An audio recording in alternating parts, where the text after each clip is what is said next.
வணக்கம். ஆகாஷ்வாணி புதுச்சேரி மாநில செய்திகள் வாசிப்பவர் நாராயணசாமி.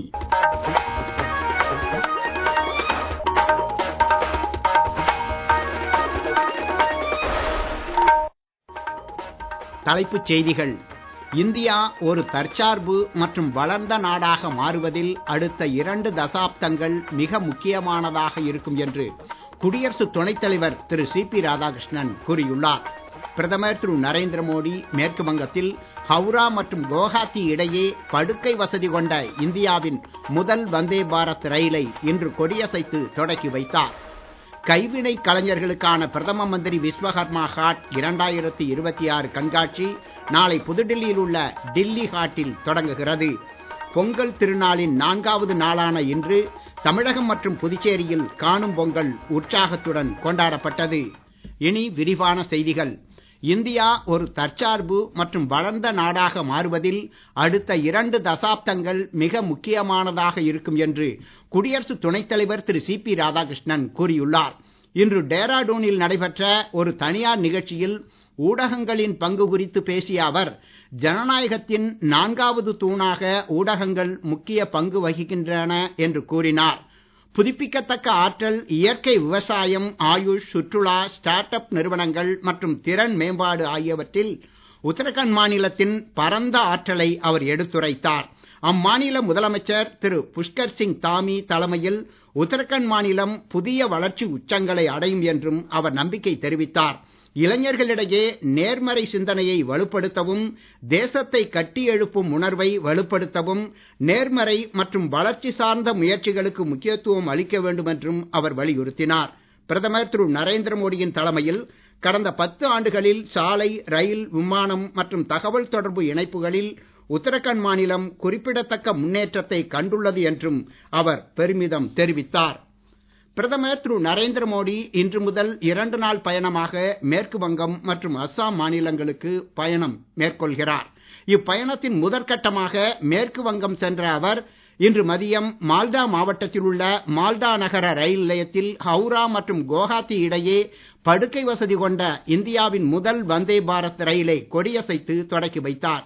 மறுமார்க்கமாக குவஹாத்தி கவுரா வந்தே பாரத் ரயிலையும் காணொளி காட்சி மூலம் பிரதமர் தொடக்கி வைத்தார். தொடர்ந்து 3200 கோடி ரூபாய் மதிப்பிலான பல்வேறு ரயில் மற்றும் சாலை உள்கட்டமைப்பு திட்டங்களை அவர் நாட்டிற்கு அர்ப்பணித்து அடிக்கல் நாட்டினார். மாலையில் குவஹாத்தியில் போடோ சமூகத்தின் வளமான பாரம்பரியத்தை கொண்டாடும் வரலாற்று சிறப்புமிக்க கலாச்சார நிகழ்வான பஹுரும்பா துவவ் 2026 பங்கேற்றார். நாளை பிரதமர் பங்கேற்கும் நிகழ்ச்சிகள் குறித்த ஒரு செய்தி தொகுப்பு.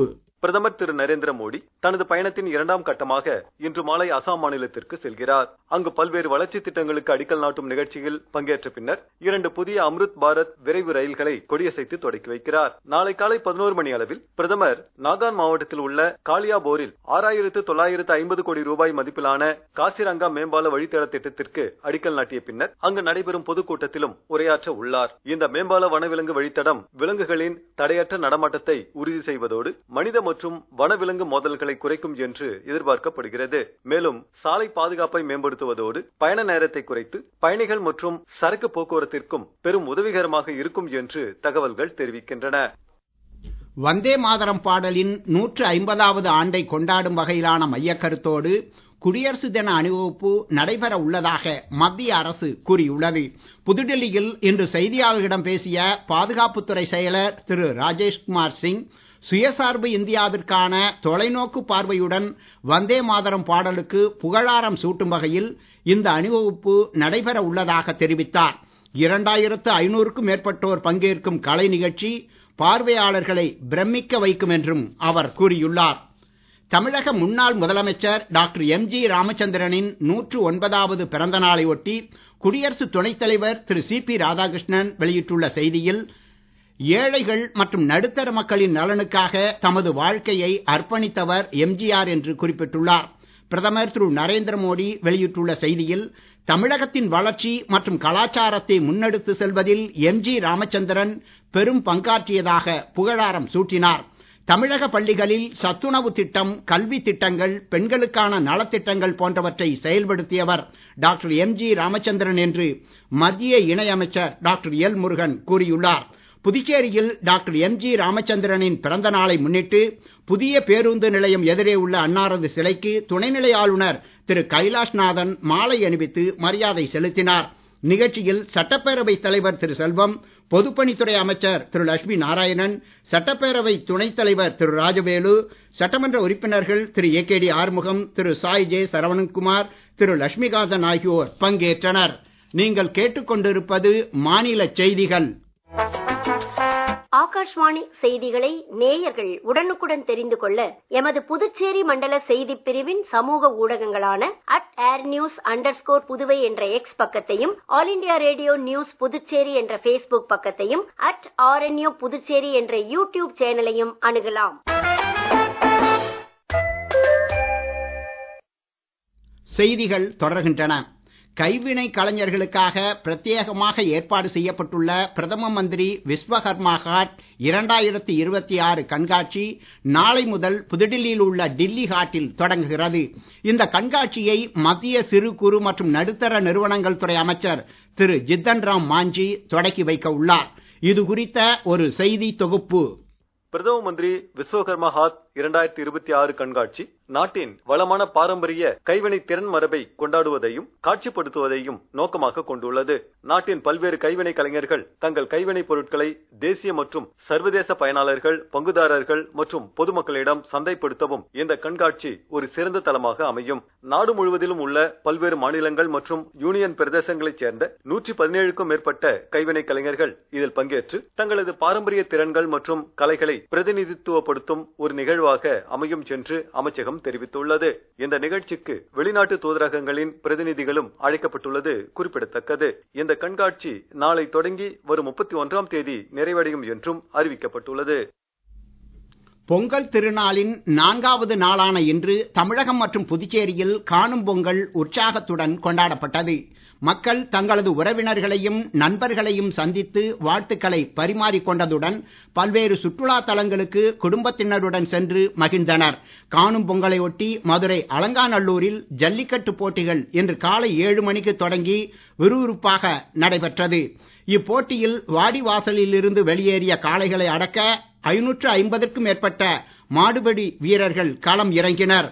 முன்னதாக இன்று காலை இப்போட்டிகளை பார்வையிட்ட தமிழக முதலமைச்சர் திரு மு.க. ஸ்டாலின் ஜல்லிக்கட்டு போட்டிகளில் வெற்றி பெறும் சிறந்த மாடுபிடி வீரர்களுக்கு முன்னுரிமை அடிப்படையில் கால்நடை பராமரிப்பு துறையில் அரசு வேலை வழங்கப்படும் என தெரிவித்தார். புதுடில்லியில் மெய்நிகர் ரியாலிட்டி தியேட்டர் மற்றும் குழு கண்காட்சியை குரூப் கேப்டன் திரு சுபான்சு சுக்லா இன்று தொடக்கி வைத்தார். இந்நிகழ்ச்சியில் திரு சுக்லா ஆக்சியம் 4 திட்டத்தில் பங்கேற்ற தனது அனுபவத்தை பகிர்ந்து கொண்டதோடு விண்வெளியில் வாழ்க்கை மற்றும் வேலை, விண்வெளி வீரர் பயிற்சி மற்றும் சுற்றுப்பாதை பயணங்களின் சவால்கள் குறித்து எடுத்துரைத்தார். பல்வேறு பள்ளிகளைச் சேர்ந்த சுமார் 400க்கும் மேற்பட்ட மாணவர்களுடன் உரையாடிய திரு சுக்லா விண்வெளி மற்றும் தொழில்நுட்பத்தில் மாணவர்கள் திறமைகளை வளர்த்துக் கொள்ள வேண்டும் என அறிவுறுத்தினார்.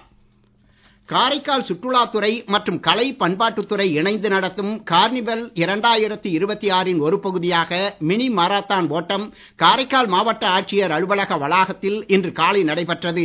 இந்நிகழ்ச்சியில் குடிமைப்பொருள் வழங்கல் மற்றும் நுகர்வோர் விவகாரங்கள் துறை அமைச்சர் திரு PRN திருமுருகன், மாவட்ட ஆட்சியர் திரு ரவி பிரகாஷ் ஆகியோர் கலந்து கொண்டு கொடியசைத்து துவக்கி வைத்தனர். இப்போட்டி 4 பிரிவுகளில் நடைபெற்றது. இதில் கடந்த ஆண்டை விட இந்த ஆண்டு சுமார் 1000க்கும் மேற்பட்ட மாணவ மாணவிகள் ஆர்வமுடன் பங்கேற்றனர்.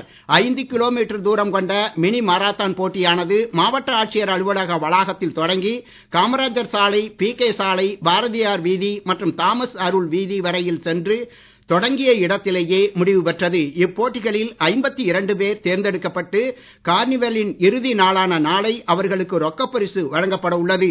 இந்நிகழ்ச்சியில் சார்பு மாவட்ட ஆட்சியர் செல்வி பூஜா, உடற்கல்வி ஆசிரியர் திரு வெங்கடேஷ் மற்றும் பொதுமக்கள் பலர் கலந்து கொண்டனர். மீண்டும் தலைப்புச் செய்திகள். இந்தியா ஒரு தற்சார்பு மற்றும் வளர்ந்த நாடாக மாறுவதில் அடுத்த 2 தசாப்தங்கள் மிக முக்கியமானதாக இருக்கும் என்று குடியரசு துணைத் தலைவர் திரு CP ராதாகிருஷ்ணன் கூறியுள்ளார். பிரதமர் திரு நரேந்திர மோடி மேற்கு வங்கத்தில் ஹவுரா மற்றும் குவஹாத்தி இடையே படுக்கை வசதி கொண்ட இந்தியாவின் முதல் வந்தே பாரத் ரயிலை இன்று கொடியசைத்து தொடக்கி வைத்தார். கைவினை கலைஞர்களுக்கான பிரதம மந்திரி விஸ்வகர்மா ஹாட் 2026 கண்காட்சி நாளை புதுடில்லியில் உள்ள டில்லி ஹாட்டில் தொடங்குகிறது. பொங்கல் திருநாளின் 4வது நாளான இன்று தமிழகம் மற்றும் புதுச்சேரியில் காணும் பொங்கல் உற்சாகத்துடன் கொண்டாடப்பட்டது. இத்துடன் இந்த செய்தி அறிக்கை நிறைவு பெறுகிறது. வணக்கம்.